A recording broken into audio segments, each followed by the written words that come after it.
My dudes, we're back at it with another straight to the point tip. Cause as you know, time's money, baby. Let's get it. Alright, so the first thing you're gonna want to do is set yourself up a template. Now this is gonna contain your instruments, presets, and any audio effects that you like to use. Now mine, I've added just about everything underneath the sun. And I've also got some reverbs and delays on the sends, and I went ahead and froze all my instrument tracks just to save on CPU usage. Now, I'm gonna go ahead and load up some kits. What I ended up doing was taking a bunch of kits and added them all to simpler on splice mode, and I can just cycle through the various ones and really figure out which one I want to use. Now, you could load this all onto a drum rack, but I decided to do it on a single instance of simpler just to save some CPU. I like to run my sessions really low buffer size, and this helps me do it.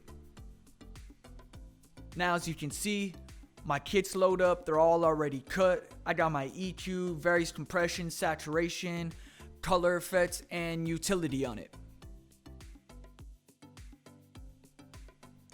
Now this next step, you don't have to do, but there's certain elements that I like to have quantized exactly to the grid, and worst comes to worst, I can always go back and play around with the groove of the drums or whatever element I'm working on. Also, having it quantized automatically means I don't have to do any fine tuning in the moment. I can just sketch out broad ideas and focus on the songwriting aspect. And then I can go in, focus on sound design, timing of things, and get more detailed with it. Now the next step, this is going to be important for being able to move fast and just use Ableton as a live looper. You're going to want to set dummy clips. For me, I do these about 4 bars each. You're going to double tap in the clip view and it's going to open up a new MIDI track. And now you're going to want to set that to whatever bar length you like.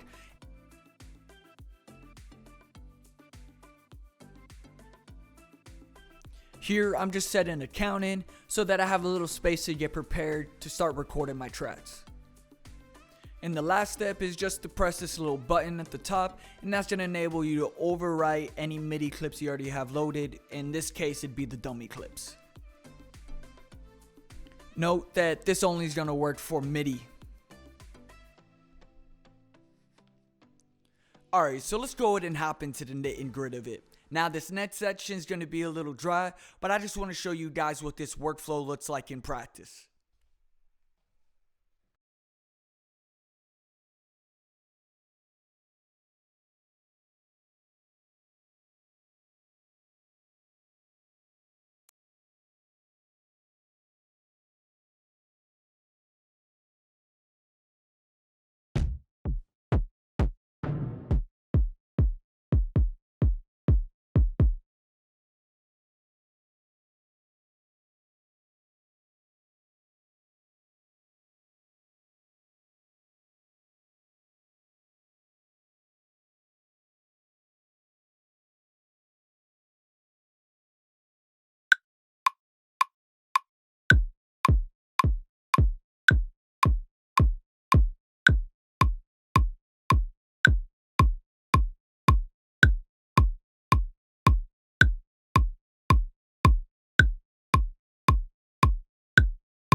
Advanced audio techniques are best monitored through studio-grade headphones for the highest rate of information absorption. Results may vary. Dudes Next Door are trained audio professionals. Attempt at your own risk of personal mental stability. Proprietors of Dudes Next Door assume no legal or moral liability for existential crises experienced in the attempt of any techniques discussed.